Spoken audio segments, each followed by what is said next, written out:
Hi, I'm Charles, owner and director of Kaleidoscope School of Music here in the Seattle area. This is my second video about the Roland GR-55. The first one I made a couple months ago has been the fastest growing video in watchership of any video I put out. Kind of surprised me, wasn't expecting that, but it's a demo of all the patches in the unit, which actually took 90 minutes. If you haven't seen that and you're interested in it, the link is in the description below. And I actually find it valuable when I'm checking out gear to really know what it sounds like. So I wanted to be exhaustive and like show off every single patch. I blow through some of them pretty quick, but even still, it took me 90 minutes. The idea behind this video was generated by a comment on that video, which was, how does the GR-55 work when you're like strumming open chords or doing strumming? And I, in reflecting on that comment, I thought, yeah, probably most of the time in the other video I played a lot of lines. Certainly when I've used it on gigs so far, I've been using it more as a line type thing or as an arpeggiation thing, but not as a strumming thing. Because, you know, MIDI tracking with strumming you would think could be a little bit more tricky. So I'm here actually with my dog Klaus, who is messing around with various things on the floor. So if you're hearing some random noises, that's probably Klaus. And let's get started. So I picked out just a limited number of patches that I thought sounded good. I'm using a Godin xtSA, just like the other video. This is a guitar that has a piezo acoustic simulation output. This is the acoustic sound of that guitar. It isn't electric, but it has a pretty amazing simulation or piezo sound. I'm running this through a Fishman Loudbox Mini like most of my videos, and I really like how that amp makes the Godin guitar sound. So the main way I'm thinking of demonstrating these is by having the acoustic in parallel with the synthesizer output. I will have some where I isolate just the synth output, but my thought would be that if you're strumming, you're probably still wanting to have some natural guitar sound in there. This patch is 80s piano. So rhythm patch 16.1 that it came with. Turn it on. So chord progression we use here is G, D, E minor, C, good basic chord progression. Oh, you're seeing a little bit of dog here. Hey buddy, let's play some chords.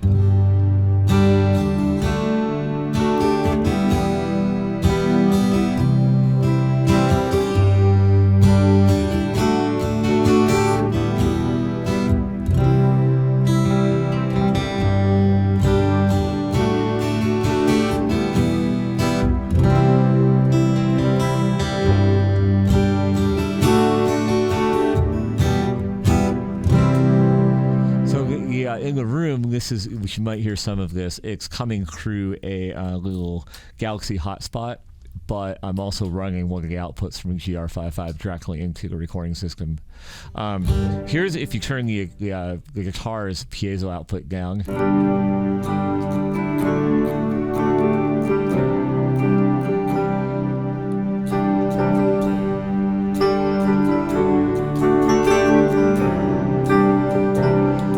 It sounds pretty cool.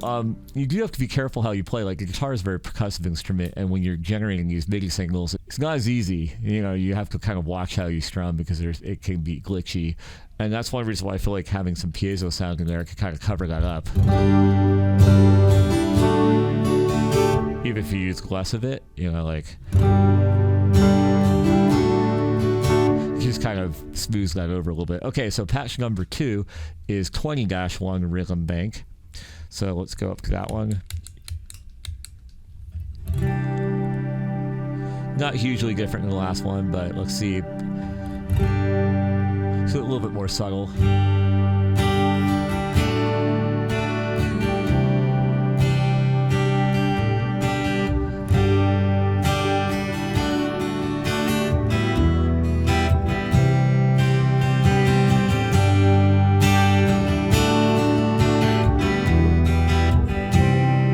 Piezo off.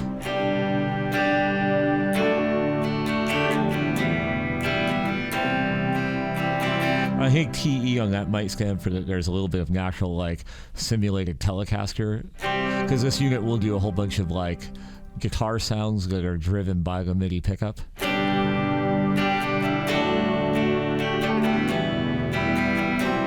So that sound within the patch kind of grounds it the same way as my piezo sound was with the last one, but I still like the sound of this guitar running its own output.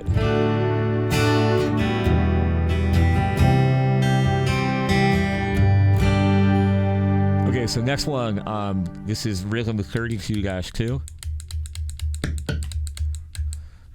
So here we go.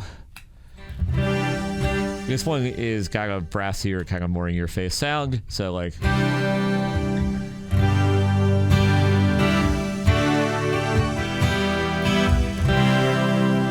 for this one, I feel like I need to change the balance a little bit. So I'm gonna try to dial it back on the foot pedal a little bit here.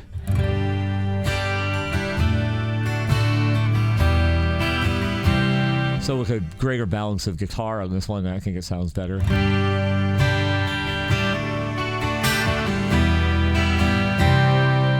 Notice that so far I've picked out, when I ran through all the patches, I picked out things that kind of are not super percussive because I just felt like a lot of the ones that are percussive, they sound like there's more of a clash between the way you strum and the percussive notes coming out of the guitar and the hits coming out of the synthesizer. So these are more like pads that fill in the space during the strums, but we will try to do a few soon that are a little bit punchier. So,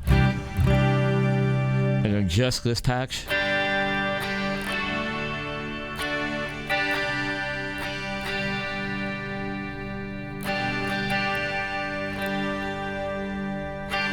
Okay, now let's move on to 37-3. This one was kind of interesting because it has this harpsichord in it.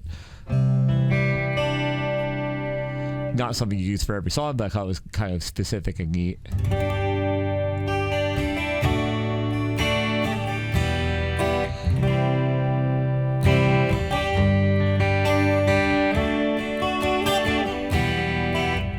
Turn the guitar all the way off.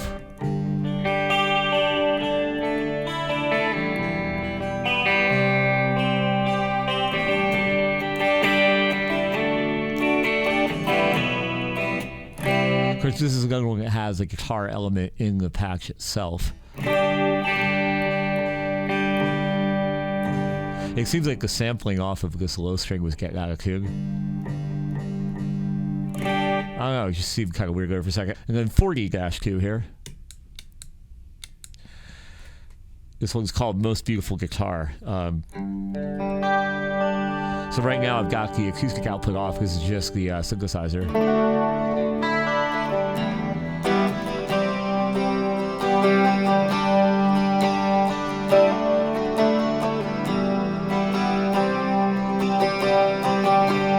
I feel like it needs like some other, lots of sustain. It needs like the rest of the band to fill in the space or something so it doesn't get too floofy and ungrounded. But it's a cool sound.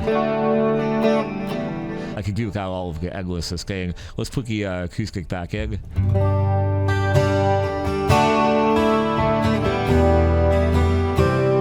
So that really helps ground it. That sounds really cool until you stop playing and then it's like, oh god, the sustain. Okay, so now we're gonna go over to the lead banks for a couple more sounds. These I think I can get a little bit more punchy with. This is 7-1. So this is a concert grant. Now I'm gonna play just some kind of like A classic rock stuff, A, G, D. So this is just the patch.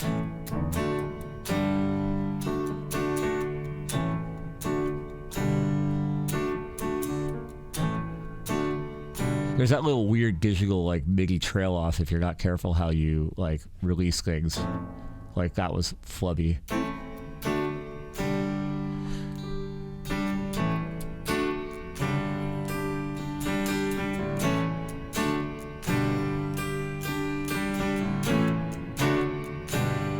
If I add the guitar back in, kind of covers over some of the problems of the tracking, and it makes it sound like it's a guitar and a piano together. I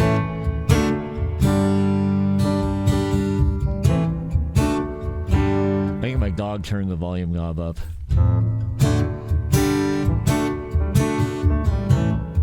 But all those little like ghost notes I like to do on guitar kind of create like this digital flub. So if you're gonna use something like that, you have to be really careful in how you pick and how you touch the guitar. Okay, so this one is 19-2. Got 2 more to do here. This one's called Fat Brass Section. Oh yeah, don't play A sharps over A. It's not a good idea. Now this one again, kind of in your face. I'm going to dial the volume pedal back on the GR-55.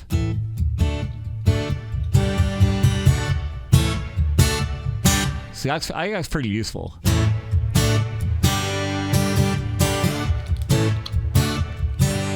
I also have my Spark amp in here. I'm going to dial for a second. I'm going to bring in the Spark amp and turn off the acoustic.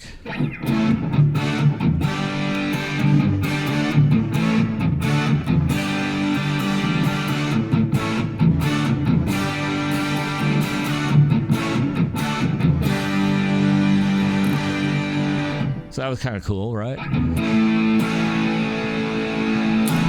Okay, let's go to the last one for this video, which is 37 Cree. I'm not saying there aren't any other useful patches in here. These are just the ones that I ran through my useful-ometer and said I think these are going to be, more immediately obvious to me as being useful. The ones I thought were less gimmicky. This is 37 Cree filtered polysynth. I do think there's some volume things that are off from patch to patch here.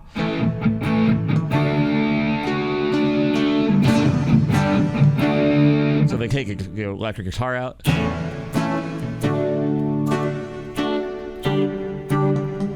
It's kind of the same deal with the concert grand. It's really easy to get flubby with it. But if I put the acoustic back in, maybe a little bit less acoustic.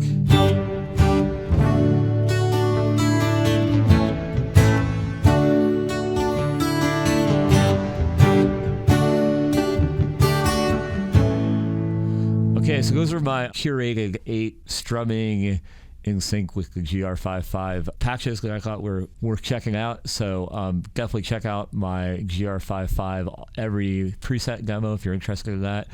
And my dog is hobbling around here making me feel bad for his leg being hurt. Okay, so and if you like this kind of thing, definitely consider subscribing to this channel. At this point, I don't get so many comments that I can't respond to them. So if you leave comments, I always write back. On some of the guitar covers, my email address is there if you want to check that out and send me something. Appreciate you watching, and I hope if you got some comments about this video and the GR-55 that you drop them below. And until next time, thank you.